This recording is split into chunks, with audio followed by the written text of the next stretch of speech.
It is rare indeed that a president is elected and faces issues that they even discussed during the campaign. Climate change leadership begins at home. To get our fiscal house in order. A lot of others have called it the long war on terrorism. I think we've been fighting the wrong war on terrorism. I think the president is right. He says this is the crucial battlefield right now.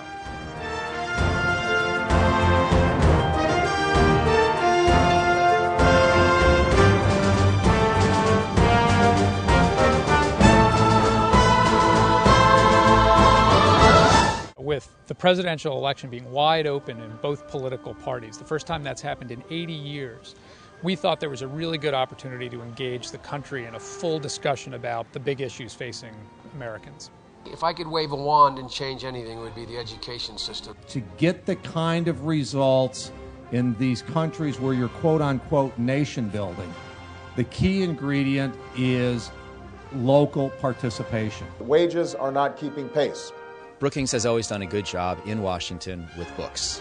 Now we are trying to do a good job across the nation with a lot more vehicles than just books. A dedicated internet site, partnerships with regional institutions, a partnership with ABC News, a very illustrious advisory council, and a broader team of paper writers. We take our ideas and our scholars on the road and have a real dialogue and discussion with the people in those places, the early primary voters who have a disproportionate impact on selecting who the candidates for president will be. Is there a way to leave Iraq?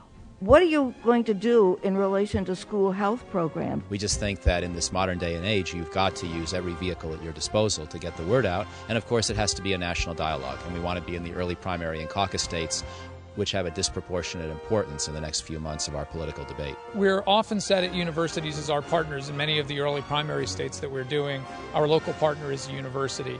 And we do like bringing young people into that discussion. The youth of our country that has a particular interest in this race, maybe even more than is normally the case in a presidential campaign. I'm really excited about this project. This is one of the most exciting things we have going on at Brookings right now. We have our best scholars writing on the issues that really matter, and we get to really hear what the country's interested in as well as telling our own story. Now, when you look at the consequences of the war in Iraq, most of that is actually government spending now. What is the tolerance of the Pakistani military for where they're willing to go? We are going to need to leave Iraq. We can't win the war on terror without closing Guantanamo. And a result of that, changing in the job structure. That the central issue of this campaign will be the war in Iraq.